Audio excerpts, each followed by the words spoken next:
I love teaching listening, and mostly it has to do with how I learned about it.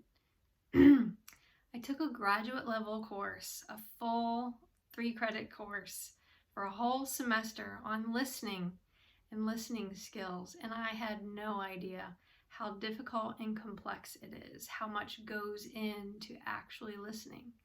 I figured I had years, why do I need a whole semester level course on this? But I did. I got so much out of that experience in layers.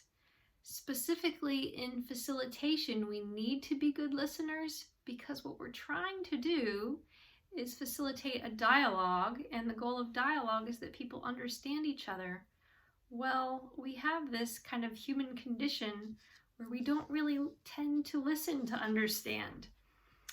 Most people do not listen with the intent to understand. They listen with the intent to reply. We tend to listen until we know what we're going to say next, and then we tune out, and we don't listen to the rest. And maybe the person shifts points. Maybe we come up with another response, and then we stop listening again. Whether it's our human tendency or our cultural tendency, overwhelmingly, we don't have this innate ability to just zero in and listen. It is difficult and it is skillful. I have 2 tips for good listening. Tip number 1 is to listen mindfully. Listening mindfully. Mindful is a trending topic right now. People talk about mindful meditation. Mindfulness just means being in the present moment, being right here, right now. With mindful listening, it means you are in the moment of the conversation, that your mind hasn't wandered. Now, this is so true for me, but so often someone will say one word that will trigger a thought, and my mind will race down this wormhole of, yeah, I did that yesterday, and then what happened, blah, blah, blah. With mindful listening, you bring back that moment and say, oh, what did I miss? What are they saying now? And attending to what they're saying and really putting it together with the intention of understanding what they're saying. Now, the trick isn't to make sure your mind never shifts, but what's more likely is that once it shifts, you're able to bring it back quickly. Shifting and bringing it back. And having that discipline of staying focused on what's actually happening and being aware of when our mind is going down rabbit holes is key to mindful listening. Now, there's this distinction between thinking and awareness. So you know you are being aware of what's happening and you're in the present moment and not thinking down rabbit holes if you are focused on your present senses. So some might say the traditional 5 senses. What are you seeing? What are you feeling? What are you hearing? And some folks say there are actually more. I think even the folks say that there are at least 9. So what am I actually hearing is a good part of mindful listening, but another good part of mindful listening is, what are you seeing? Are you seeing some nonverbal responses? Is this person you're talking to shifting? Are they uncomfortable? Are they looking at their watch? Are they stepping away? And then also what you're feeling. As you have emotional responses to different words, different ideas, does your heart race? Do your palms sweat? Are you nervous? Are you shrinking? This person has said something that makes me feel small. Or this person has said something that makes me feel upset. But being aware that that's happening versus just having that happen. Having an awareness of what's happening to you. So all of that is mindful listening. The other key tip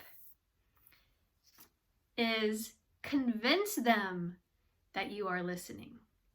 So now you might say to me, Kelly, in order for me to really mindfully listen, I need to just kind of sit back and think. Maybe it even helps if I close my eyes so I can really concentrate on the words and I might turn my head to the side because I hear better this way. And the thing is that might be true, but that person may not be convinced that you are actually listening. You look distracted to the side. Your nonverbals are telling me that you're not engaged. This could even come across as, oh, that person is judging me. That person's having thoughts about me. So you want to convince the other person that you're listening. And this is a key tip to good listening for this reason. If they don't think you're listening, they're not going to share anymore. They're going to shut down. Their end of the conversation will be over. So your effective listening over here wasn't so effective because it ended up shutting things down. So 2 things have to both be true. One is that you actually have to listen, mindful listening, and the other is that they need to believe that you are listening. So all of those good tips that you hear in listening training classes about eye contact and head nodding and asking good questions, paraphrasing, all of that counts, mostly because it helps that other person to be convinced and to know that you are engaged in the listening. It's hard. If you decide that I'm going to try these tips, Kelly, I'm going to try not crossing my arms and legs. I'm going to face the person. I'm going to have an open body language. I'm going to be engaged. I'm going to focus on every word they say. But attending to my body and attending to focus and keeping the eye contact is all distracting. It doesn't work. All your tips, Kelly, they don't work. Me being more attentive and convincing them means that I distract myself and now I can't actually listen. This is why it's so hard. Both factors have to be true. You have to actually be listening and you have to convince them. So it takes a lot of practice. Practicing all of the good signifiers that you are listening, and then to actually combine that with actual good mindful listening.